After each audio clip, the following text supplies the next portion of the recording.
खासदार नरेश म्हस्के यांच्या मुलाला प्रभाग क्रमांक 19 मधून उमेदवारी उपमुख्यमंत्री एकनाथ शिंदे यांनी नाकारलेली आहे। आशुतोष म्हस्के गेले अनेक वर्ष आनंदनगर हुजुरी या भागामध्ये काम करत होते। आनंदनगर भागामधील लोक नाराजही झालेले आहेत।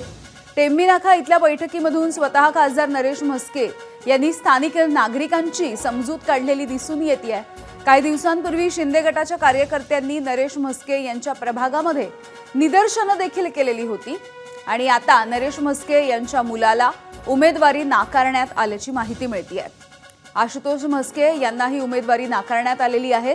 अक्षय भाटकर आमचे प्रतिनिधी अपडेट्स देत आहेत। अक्षय, यामध्ये असं कारण असू शकतं की भाजपने ज्याप्रमाणे जो निर्णय घेतला की खासदारांच्या मुलांना तिकीट देणार नाही, तर त्याचप्रमाणे शिवसेनेकडून देखील एक या ठिकाणी पायंडा जो आहे तो घातलेला दाखवला जाऊ शकतो आणि म्हणूनच कदाचित नरेश म्हस्के यांचा जो मुलगा आहे आशुतोष म्हस्के यांचं तिकीट हे जवळपास कापण्यात आलेलं आहे अशी माहिती आपल्याला मिळाली आहे। तर त्या ठिकाणी जे 4चं पॅनल आहे, जे 4 नगरसेवक आहेत, त्या इतर नगरसेवकांना एबी फॉर्म जे आहे ते देण्यात आलेले आहेत आणि थोड्या वेळापूर्वीच आशुतोष म्हस्के त्यांच्या सगळे कार्यकर्ते हे या टेंबीनाका इथे आले होते, आनंदनगर इथे आले होते आणि त्या ठिकाणी त्यांचं अक्षय काही क्षणांसाठी तुम्हाला थांबवते।